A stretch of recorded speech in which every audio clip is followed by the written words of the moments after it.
सुप्रभात। आप सभी का स्वागत है मेरे यूट्यूब चैनल में। डियर स्टूडेंट्स, आज हम लोग चर्चा करेंगे सेमेस्टर 4 यूजी सेमेस्टर 4 के जो मेरे प्यारे बच्चे हैं उनके लिए सीसी जो 9 पेपर है। आप सभी जानते हैं कि आप लोगों को 3 पेपर पढ़ने हैं, सीसी 8, सीसी 9 और सीसी 10। सीसी जो आपका 8 है वो मध्यकालीन भारत का इतिहास है, खासकर मुगल काल का इतिहास है। उसमें आपको बाबर से लेकर के औरंगजेब तक का इतिहास आपको अच्छे से पढ़ने हैं। और सीसी जो 9 है वो बेसिकली आपका आधुनिक भारत का इतिहास है, जिसकी शुरुआत आप देखिएगा पलासी के युद्ध से शुरू हो रहे हैं और आपको भारतीय राष्ट्रीय कांग्रेस तक आपको पढ़ना है। इसी वीडियो में हम आप लोग को थ्रू आउट ये भी बताने का प्रयास करेंगे कि आपको खासकर तीनों पेपर में आप कौन कौन से टॉपिक को पढ़ेंगे जो आपको एग्ज़ाम में बेहतर मार्क्स ला सकता है। तो निश्चित रूप से मान के चलिए कि जनवरी में आपकी परीक्षा होने की प्रबल संभावना है, तो आप अपनी तैयारी में पूरी तरह से लग जाएं। तो थोड़ा सा हम चर्चा कर लेते हैं कि सीसी 8 में आपको कौन कौन से टॉपिक को पढ़ लेने हैं। डियर स्टूडेंट्स, सीसी 8 में जैसा कि मैंने अभी आपको बताया कि वो मध्यकालीन और खासकर मुगल काल का इतिहास है। तो अब देखिएगा कि सबसे पहले सोर्सेस ऑफ पढ़ना है, स्रोत। जैसे हमको मुगल काल का इतिहास पढ़ना है तो आपको कौन कौन सी ऐसी स्रोत है जिसकी सहायता से आप बढ़ते हैं। उसमें कुछ आपका सिलेबस में मेंशन है, जैसे अबुल फजल के बारे में है ना, और बदायूनी के बारे में। तो ये आप अबुल फजल खासकर अच्छे से पढ़ लीजिएगा, जिन्होंने अकबरनामा की रचना की। उसकी जीवनी, उनका क्या लेखन था, उसका क्या इम्पोर्टेंस है, अकबरनामा में क्या क्या चीज़ का वर्णन है, इसको अच्छे से पढ़ लीजिएगा। तो ये बहुत इम्पोर्टेंट है। अबुल फजल आप थोड़ा सा अच्छे से पढ़ने का प्रयास कीजिएगा, क्योंकि आपका ये जो हिस्ट्री है वो बाबर से शुरू होता है। तो बाबर बहुत आपके लिए इम्पोर्टेंट नहीं है, लेकिन हुमायूं की जीवनी और उनके द्वारा जो सुधार उसको आप कर सकते हैं। और हुमायूं से भी ज़्यादा इम्पोर्टेंट है शेरशाह। शेरशाह सूरी की जीवनी, उसकी सुधार, उसका एडमिनिस्ट्रेशन, शेरशाह प्रशासन, शेरशाह ने वैसे कौन कौन से सुधार किए जन कल्याण के लिए, उसका एडमिनिस्ट्रेशन कैसा था। तो शेरशाह सूरी एक बहुत इम्पोर्टेंट वीवीआई टॉपिक आपके लिए बन जाता है। और उसके बाद आप अकबर को पढ़ लीजिए। Akbar is very very important topic. Akbar का राजपूत पॉलिसी, अकबर का धार्मिक पॉलिसी, जो रिलीजियस पॉलिसी है उसको अच्छे से पढ़िए। बहुत इम्पोर्टेंट टॉपिक है, यहाँ से आने की प्रबल संभावना है।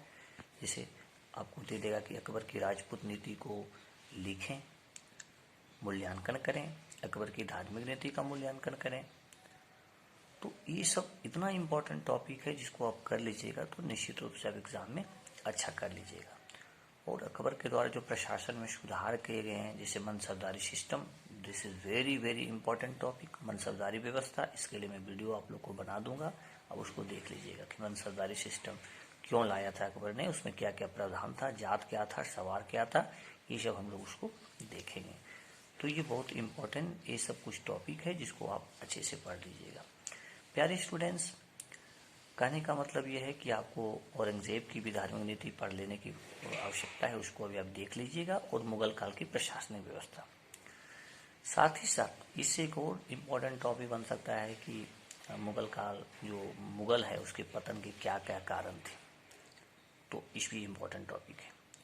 साथ ही साथ देखिएगा कि आपके सिलेबस में शिवाजी के बारे में, तो शिवाजी से 100% क्वेश्चन, शिवाजी की जीवनी, उसके जो सुधार हैं, उसकी जो प्रशासनिक व्यवस्था है उसको आप देख लीजिए। जैसे अष्टप्रधान, आपको ऑब्जेक्टिव में भी पूछा जा सकता है कि अष्टप्रधान किसके द्वारा शुरू किया गया था व्यवस्था को, तो ये मराठा प्रशासन से संबंधित है।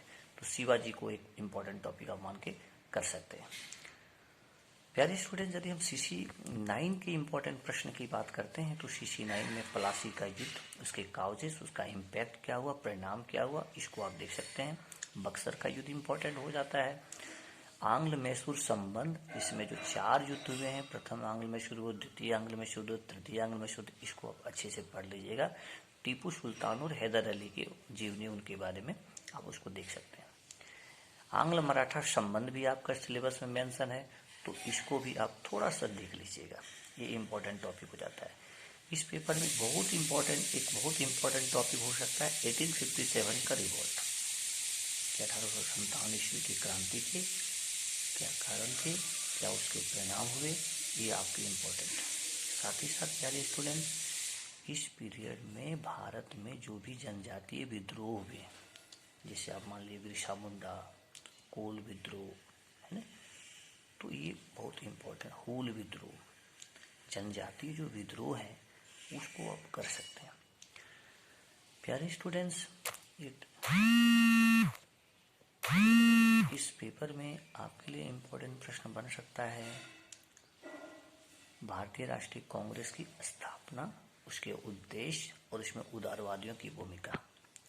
नेक्स्ट इम्पोर्टेंट प्रश्न बन सकता है ब्रह्म समाज, आर्य समाज और अलीगढ़ आंदोलन, बहुत इम्पोर्टेंट टॉपिक है, और थियोसॉफिकल सोसाइटी।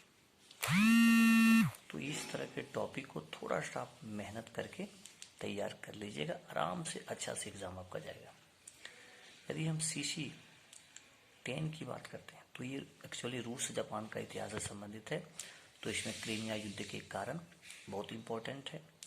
अलेक्जेंडर द्वितीय के सुधार, अलेक्जेंडर तृतीय की विदेश नीति, यानी अलेक्जेंडर द्वितीय और अलेक्जेंडर तृतीय, ये आपके लिए इम्पोर्टेंट हो सकता है। शॉर्ट क्वेश्चन में बर्लिन कांग्रेस, ठीक है। उसके बाद 1905 में जो रूस जापान युद्ध हुए उसके क्या कारण थे, उसको आप देख सकते हैं। 1917 की जो रूस क्रांति हुई उसका क्या इम्पोर्टेंस रहा, क्या क्या कारण थे, और लेनिन और स्टालिन, उनका सुधार, स्टालिन की इकोनॉमी रिफॉर्म, इसको आप देख सकते हैं। बहुत ही इम्पोर्टेंट टॉपिक है लेनिन और स्टालिन। तो इस तरह के कुछ इम्पोर्टेंट टॉपिक को यदि आप तैयार कर लेते हैं तो आपको एग्ज़ाम में निश्चित रूप से आपको पूछे जाएंगे और वहाँ पर आप अच्छा परफॉर्मेंस करेंगे। किसी तरह का कोई दिक्कत उसमें नहीं होनी चाहिए इस तरह के इम्पोर्टेंट टॉपिक को करने के बाद। चलिए, इस वीडियो को मैं ज़्यादा लॉन्ग नहीं करूँगा, मैंने आपको संक्षिप्त रूप से बता दिया कि आप कौन कौन टॉपिक को आप कम समय में आप तैयार कर लेंगे तो आपको ऑब्जेक्टिव भी क्लियर हो जाएगा, शॉर्ट भी क्लियर हो जाएगा और लॉन्ग क्वेश्चन भी आपका क्लियर हो जाएगा। मैं थोड़ा सा क्लास और लेता, लेकिन चलिए इस वीडियो में हम केवल आपके लिए इम्पोर्टेंट क्वेश्चन लेके आए। नेक्स्ट वीडियो में हम लोग जो है जो भी आपका टॉपिक मैंने बताया उस पर हम लोग स्पेशल बात करेंगे, ठीक है। थैंक यू प्यारे स्टूडेंट्स। यदि आप अभी तक आप मेरी वीडियो को सब्सक्राइब नहीं किए होंगे, सब्सक्राइब कीजिएगा, लाइक कीजिएगा, शेयर कीजिएगा, क्योंकि इस चैनल के माध्यम से आपके लिए जो भी इम्पोर्टेंट हो सकता है वो मैं आपको डालने का प्रयास करूंगा और वो आपके लिए बेनिफिट होगा। एकदम लाइक जरूर कीजिएगा। लाइक्स जो बच्चे देख रहे हैं वो एकदम उनसे मेरा रिक्वेस्ट है कि आप जरूर लाइक लगाइएगा, लाइक कीजिएगा, बेल आइकन दबाइएगा, तो जो भी मैं आपको डालूंगा वो आपको तक पहुंच जाएगा नोटिफिकेशन। तो ये आप जरूर काम कीजिएगा। यदि आप मेरी वीडियो को पसंद करते हैं कमेंट भी कीजिएगा, आपका कुछ सजेशन हो तो उसको भी आप जरूर डालिएगा। अच्छा लगता है आपका जो सजेशन रहेगा मेरे लिए वो अच्छा काम करेगा कि भाई हम और अच्छा कैसे आपके लिए करें। और नेक्स्ट वीडियो में, नेक्स्ट लाइव सेशन में आपके लिए जो भी मैंने टॉपिक बताया उस पर मैं आपके टॉपिक लाने का प्रयास करूंगा ताकि आप एग्जाम में बेहतर कर सके। Thank you very much.